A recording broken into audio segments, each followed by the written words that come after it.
আমাদের young generation 15 থেকে 20,000 টাকার মধ্যে প্রচুর ফোন কেনার প্রতি প্রচুর আগ্রহ দেখায়। আজকে আমরা ঠিক সেরকম বাজারে একটা স্মার্টফোন নিয়ে কথা বলছি। এটা ইনফিনিক্স ব্র্যান্ডের ইনফিনিক্স হট 20s, যা বাংলাদেশে অফিসিয়ালি লঞ্চ হলো। এই ফোনটার বেশ কিছু স্পেশালিটি রয়েছে, যেমন 8GB RAM, 128GB storage, MediaTek Helio G96, যা গেমিং এর জন্য বেশ ভালো একটা পারফরমেন্স দিয়ে থাকে।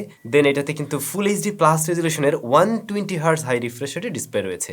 রাইট নাও 19,000 বা 18,000 সামথিং এর ভিতরে কিন্তু আর কোনো স্মার্টফোন নেই যেটাতে ফুল এইচডি প্লাস পাশাপাশি 120Hz অফার করে। তো এরকম আরো বেশ কিছু দারুণ দারুণ বিষয় আছে, সবকিছু নিয়ে আলোচনা হবে। তবে এর সবকিছুই যে আমরা ভালো পেয়েছি এমনটা না, কিছু খারাপ দিকও রয়েছে। তো বিস্তারিত জানতে পারবেন। আর যাদের বাজেট কিনা আমি বলবো মোটামুটি অ্যারাউন্ড 20 এর মধ্যে, তাদের জন্য এই ভিডিওটা। এটার দাম হচ্ছে গিয়ে 18,990, মানে 19,000 টাকাই বলতে পারেন।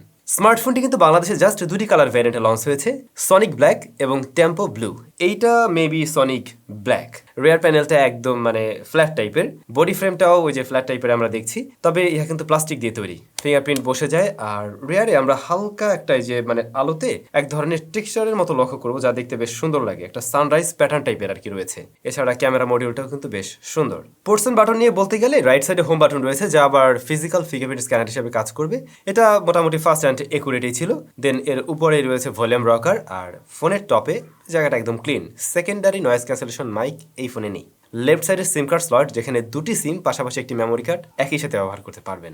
রয়েছে USB type C port, primary microphone, speaker grille এবং 3.5mm হেডফোন জ্যাক। শুরুতেই বলছিলাম ইহা 120Hz হাই রিফ্রেশ রেটের IPS LCD panel, full HD plus resolution, 500 nit peak brightness রয়েছে এখানে, এবং ইহার সাইজ 6.78 ইঞ্চ।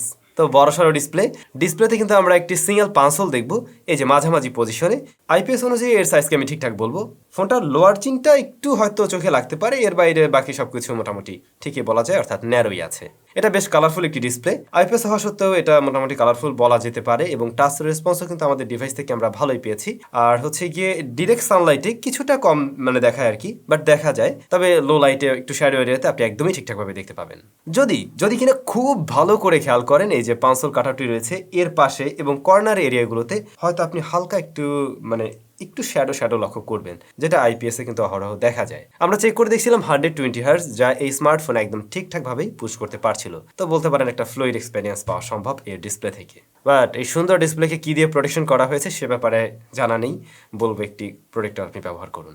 ডিসপ্লে ছেড়ে আমরা যদি একটু ভিতরে জানতেই, প্রসেসর সেকশনে রয়েছে মিডিয়াটেক হেলিও G96, র্যাম পেয়ে যাবেন 8GB, স্টোরেজ রয়েছে 128GB। তবে র্যাম কিন্তু আপনি আরো বাড়াতে পারবেন, ওই যে ভার্চুয়াল র্যাম যে টেকনোলজিটা, এখানে 5GB পর্যন্ত আরো বাড়ানো যাবে। কোম্পানি বলছে 13GB, যদিও ওই 8GB মোর দেন এনাফ এই স্মার্টফোনের জন্য। রান করছে XOS 12, টপ আপ অ্যান্ড্রয়েড 12। তো XOS এর মাঝে কিন্তু বেশ কিছু ব্লোটার আমরা পেয়েছি, অহরহ আপনারাও পেয়ে যাবেন। কিছু অ্যাডের দেখা পাওয়া যায়, যেগুলোকে চাইলে আবার বন্ধ করেও রাখা যায়, আবার চাইলে আপনি ব্লোটারগুলোকেও ফেলে দিতে পারবেন। তো এই XOS এর মাঝে একদম নতুন কিছু পেয়েছি আমরা এমন না, বাট হ্যাঁ, এটা বেশ স্মুথ পারফরমেন্স করছিল স্মার্টফোনের সাথে বলা যেতে পারে। আর মিডিয়াটেক হেলিও G96 এটা বলা যায় যথেষ্ট পাওয়ারফুল একটি প্রসেসর মিড রেঞ্জের জন্য, বা আমরা যদি 20K এর মধ্যে আসলে চিন্তা করতে যাই। সো ওই জায়গা থেকে বলতে পারি রেগুলার পারফরমেন্স কিন্তু ভালো পেয়েছি স্মার্টফোনের। ডে টু ডে ইউজেস আপনাকে মোটেই কোনো প্যারায় পড়তে হবে না। আপনি চাইলে বেশ কয়েকটা ভারী অ্যাপ্লিকেশন নিয়ে অ্যাট এ টাইম কাজ করতে পারবেন। র্যাম ম্যানেজমেন্ট ওকে, 8GB র্যাম আছে, এটা আমি মনে করি এরকম বাজেটের জন্য ঠিকঠাক। হেলিও G96 গেমিংয়েও একটা ভালো রেজাল্ট দেয়। এই স্মার্টফোনেও কিন্তু আমরা বেশ কিছু গেম প্লে করে দেখছিলাম, যা মোটামুটি স্মুথলি একটা রেজাল্ট দিয়েছে। আবার এদিকে 120Hz হাই রিফ্রেশের থাকাতেও একটু স্মুথ মনে হয়েছে। অবশ্যই আমরা পাবজি, তারপরে হচ্ছে COD, Asphalt 9 এবং ফ্রি ফায়ার এই গেমগুলো প্লে করছিলাম। PUBG HD high frame rate support করে এখানে, এবং মোটামুটি হাইয়েস্ট সেটিংসেই এটা কিন্তু স্মুথ একটা পারফরমেন্স দিতে পারছিল। তবে ব্যালেন্স নিয়ে খেলে আরো একটু বেটার রেজাল্ট পাওয়া যাচ্ছিল স্মার্টফোন থেকে। পাবজির ক্ষেত্রে দেখলাম যদি আপনি টানা 2টা ম্যাচ খেলে ফেলেন, সেই ক্ষেত্রে ফোনটা কিন্তু মোটামুটি ভালোই হিট জেনারেট করে, রিয়ার প্যানেলে একটা ফিল দিতে পারে ভালোই। তবে পারফরমেন্স খুব একটা ড্রপ করে এমন না, বাট মাঝে মধ্যে আমরা ল্যাগ পেয়েছি। ও হ্যাঁ, আমরা কিন্তু অ্যাপেক্স লেজেন্ড এই ফোনে খেলছিলাম, ওইটার রেজাল্ট কিন্তু পাবজির তুলনায় আমাদের কাছে কিছুটা বেটার মনে হয়েছে, আর একটু স্মুথ রেজাল্ট দিচ্ছিল।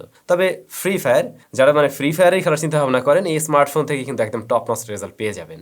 সো ফ্রি ফায়ারদের জন্য রিকমেন্ড থাকতে পারে এই ডিভাইসটা। দেন আমরা এখানে Asphalt 9ও খেলি। গ্রাফিক্স খুব আহামরি লেভেলের না পেলেও স্মুথ রেজাল্ট করছিল এই স্মার্টফোনের সাথে। বাট প্রত্যেকটা গেমেই দেখছিলাম ঘুরে ফিরে ফোনটা কিছুটা ওয়ার্ম হচ্ছিল। এটাকে হিটিং ইস্যু বলা যাবে না, বাট হ্যাঁ একটু ওয়ার্ম হচ্ছিল। এরপরে আসা উচিত ক্যামেরাতে। রেয়ারে আমরা তিনটি সেন্সর পাবো।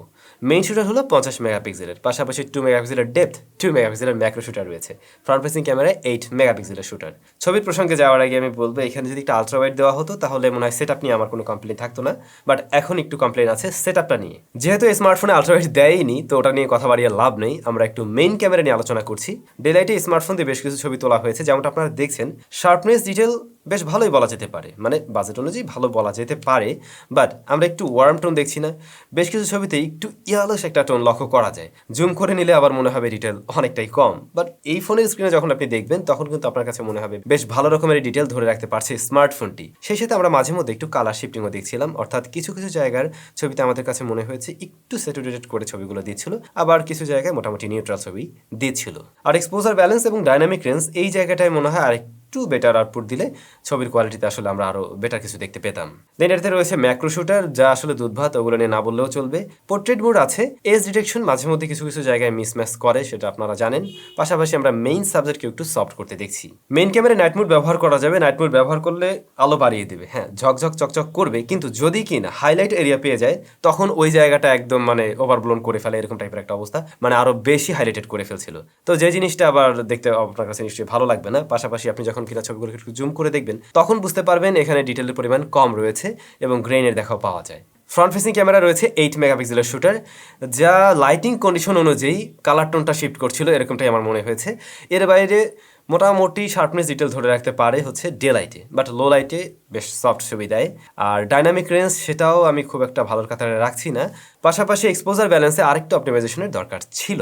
তো এই ফোনটার এখন পর্যন্ত আমরা যা দেখে আসছিলাম সব কিছুই কিন্তু মোটামুটি আমরা ভালো পেয়েছি, বাট ক্যামেরাতে এসে আমরা কয়েকটা বিষয় একটু কমতি পেয়েছি। যেমন ধরুন আলট্রাওয়াইড শুটার পেলে এই প্যাকেজটা আরও জোস হতে পারতো, পাশাপাশি ক্যামেরার যে অপটিমাইজেশন সেটা আরেকটু সুন্দর হতে পারতো।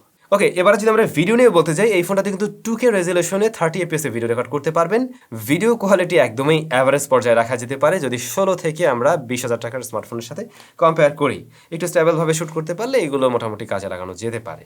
ব্যাটারি স্মার্টফোনে পেয়ে যাবেন আপনারা 5000 mAh এবং বক্সে পাওয়া যাবে 18 ওয়াটের চার্জার। যদিও আমরা এই স্মার্টফোনের সাথে চার্জারটি পাইনি, আমরা জাস্ট ফোনটাই পেয়েছিলাম। তবে এই ফোন 120 Hz অন রেখেও আপনি চাইলে কিন্তু অনায়াসে একদিনের মতো ব্যবহার করতে পারবেন। হ্যাঁ, যদি হেভি ইউজার হয়ে থাকেন বা বেশি গেমিং টেমিং করেন তখন হয়তো দিন শেষে গিয়ে দেখবেন যে চার্জ ফুরিয়ে যাচ্ছে, বাট যদি রেগুলার ইউজার হয়ে থাকেন দিন শেষেও কিছুটা চার্জ থাকবে। ফোনটাতে স্টেরিও স্পিকার রয়েছে বটমে একটা, আর এখানে যে ইয়ারপিস এইটা সেকেন্ডারি স্পিকার হিসেবে ব্যবহার হবে। এটার ভলিউম লেভেল ঠিকঠাক আছে, মানে মোটামুটি লাউড, তবে ফুল ভলিউমে মাঝে মধ্যে বেশ কিছু সাউন্ড ডিস্টরশন দেয়। একটু কমিয়ে রাখলে আপনি ভালো একটা সাউন্ড পাবেন এর থেকেও। এর বাইরে প্রয়োজনীয় সেন্সরসগুলো আছে এবং আমরা নেটওয়ার্ক কানেক্টিভিটিতে কোনো ধরনের ইস্যু পাইনি, সেগুলোও ঠিকঠাক আছে। সো এই ফোনটা নিয়ে যদি এখন আমরা মানে একদম ফাইনালি বলতে যাই, তাহলে যে বিষয়গুলো ভালোর কাতারে রাখতে হয়, যেমন ধরুন এখানে আমরা ডিসপ্লেটা দেখছি বেশ ভালোই, যেখানে 120 Hz হাই রিফ্রেশের পাশাপাশি ফুল এইচডি প্লাস রেজুলেশন। আবার প্রসেসর, হ্যাঁ সেটাও একটা ভালো জায়গায় রয়েছে অবশ্যই। যারা একটু টুকটাক গেমিংও করবেন, ইভেন আপনি রেগুলার পারফরমেন্স নিয়েও সন্তুষ্ট থাকতে চান, তাদের জন্য কিন্তু এই জায়গাটা ঠিকঠাক আছে। দেন এটার ডিজাইনের দিক থেকে সুন্দর এবং অবশ্যই ব্যাটারি ব্যাকআপটাও ঠিকঠাকই আমি বলবো। আর যে জায়গাটাতে আসলে ইমপ্রুভমেন্টের সুযোগ ছিল বা আমার কাছে কম মনে হয়েছে সেটা হলো এর ক্যামেরার সেকশন। এখানে আরেকটু বেটার কিছু দিলে প্যাকেজটা 19,000 টাকায় পারফেক্ট হতে পারতো। আপনাদের কি মতামত অবশ্যই কমেন্ট করে জানাবেন। সবাই অনেক বেশি ভালো থাকবেন, সুস্থ থাকবেন। টাটা।